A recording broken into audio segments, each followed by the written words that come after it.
Good morning student. रक्त और हमारा शरीर, आप इस पार्ट के बारे में समझेंगे। सारांश ही छोटे में समझाएंगे। इसमें ये बताया गया है कि रक्त का मीन्स होगा खून, और उसकी कमी से होने वाली बीमारियों, खून की संरचना, खून बहने पर किए जाने वाले उपायों, इन बीमारियों से बचने के लिए पोषक आहार तथा ब्लड बैंक के विषय में जानकारी दी गई है। अब इसमें देखेंगे आप, दिव्या नाम की एक छोटी लड़की रहती है, वह अनिल उसका भाई रहता है। दिव्या शुरू से ही कमज़ोर थोड़ी सी थी, लेकिन इधर कुछ दिनों से उसे हर समय थकान महसूस होती रहती है। मन किसी काम में नहीं लगता था। भूख भी पहले से कम हो गई है। अस्पताल में उसे डॉक्टर ने देखा तो कहा, लगता है दिव्या के शरीर में रक्त की कमी हो गई है, जांच कराकर देखते हैं। यह कहकर उन्होंने दिव्या को रक्त की जांच के लिए पास के एक कमरे में भेज दिया। वहाँ अनिल को अपनी ही जान पहचान की डॉक्टर दीदी दिखाई दी। डॉक्टर दीदी ने कहा, कहो अनिल, कैसे आना हुआ?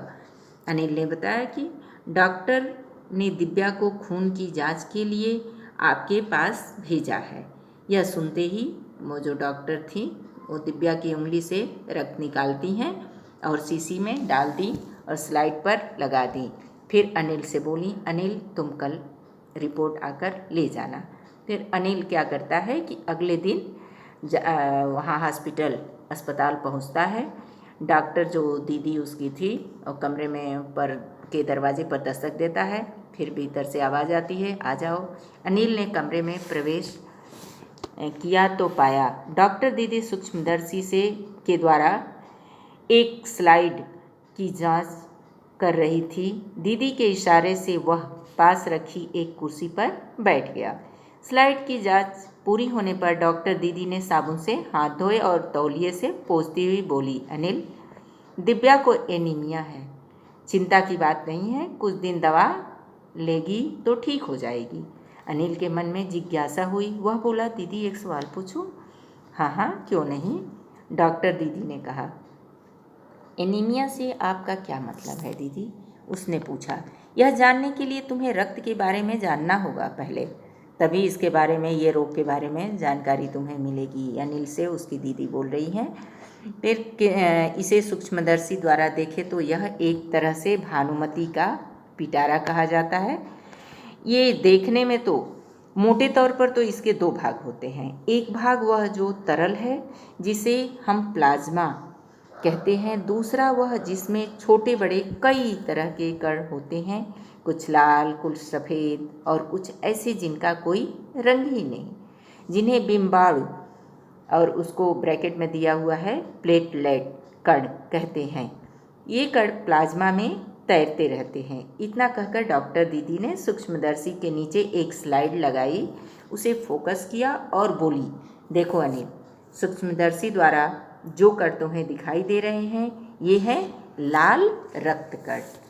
स्लाइड देख मानो आश्चर्य से उछल पड़ा था अनिल कि ये तो बहुत आश्चर्य वाली बात है।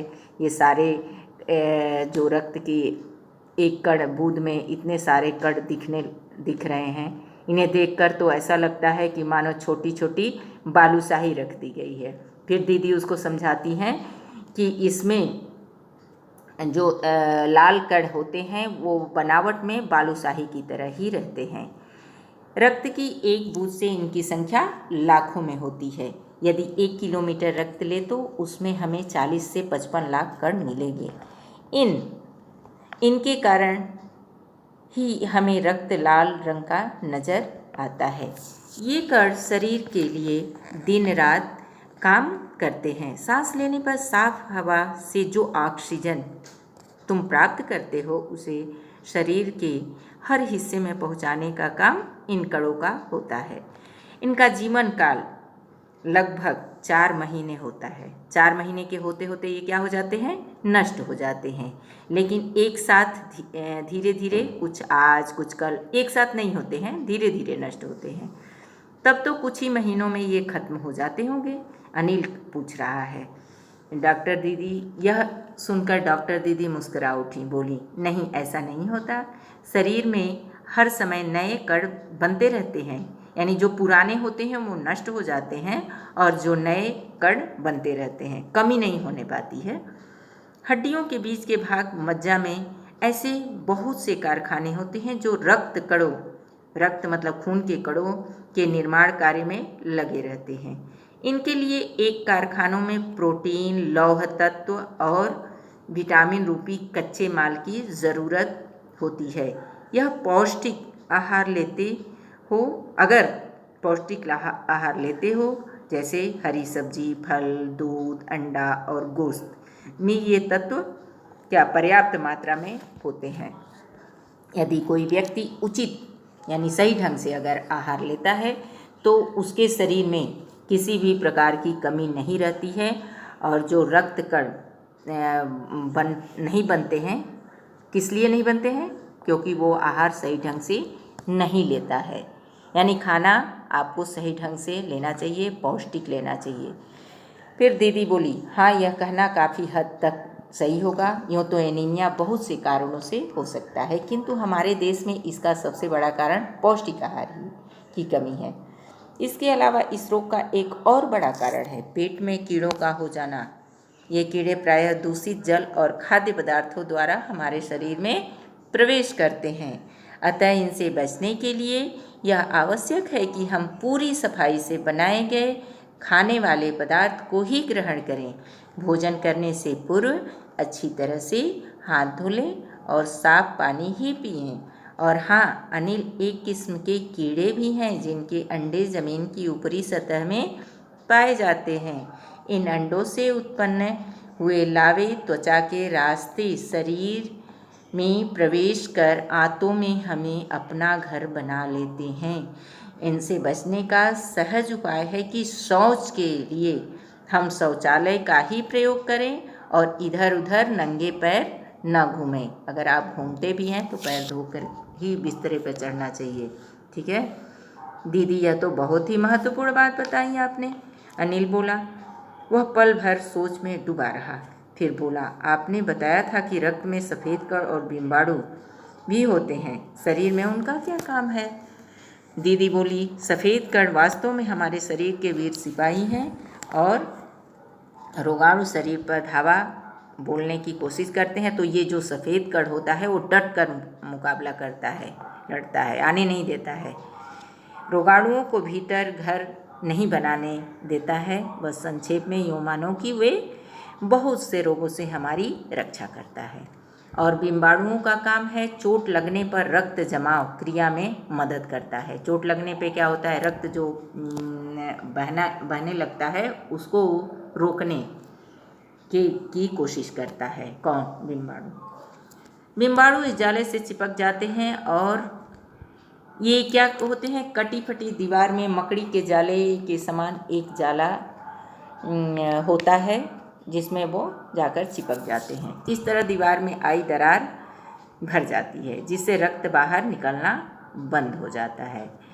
ये बिम्बाणु काम करते हैं, जो कटे पिटे जगह को भरने का काम बिम्बाणु करता है। अनिल बोला, दीदी लेकिन घाव गहरा हो तब तो खून बहता ही चला जाता है। हाँ, ऐसे समय में उस व्यक्ति को जल्दी से डॉक्टर के पास ले जाना चाहिए और जो कटी हुई जगह होती है उसको क्या करना चाहिए, कस के कॉटन कपड़े से, एक साफ कपड़े से बांध कर ले जाना चाहिए डॉक्टर के पास, ताकि वो ब्लड ज़्यादा ना निकले। अगर ब्लड ज़्यादा निकल जाएगा तो ब्लड चढ़ाने की ज़रूरत पड़ सकती है। अनिल ने कहा, क्या ऐसे समय में किसी भी व्यक्ति का खून काम कर सकता है? दीदी बोलती है, नहीं नहीं, सबका खून ब्लड ग्रुप अलग होता है और हर किसी को हर ब्लड नहीं चढ़ाया जा सकता है। इसलिए क्या करना चाहिए, ब्लड बैंक यानी स्टोर करके एक रहता है, उस वहाँ सब लोग हॉस्पिटल वाले जो डॉक्टर रहते हैं वो रखे रहते हैं। अगर किसी को इमरजेंसी ब्लड की ज़रूरत पड़े तो वो चढ़ाया जाता है। फिर दीदी बोलती हैं, फिर वो अनिल से पूछती हैं, क्या तुम रक्तदान करोगे? नहीं, अनिल बोलता है कि मैं भी चाहता हूँ कि मैं भी रक्त दान करूँ, मैं भी अपना ब्लड दान करूँ, लेकिन दीदी बोलती है नहीं, तुम्हारी उम्र अभी छोटी है, ये 18 साल के बाद ही आप रक्तदान कर सकते हो, उससे पहले नहीं। फिर तो बड़ा होने में पर मैं नियमित रूप से रक्तदान करूँगा, अनिल कह रहा है।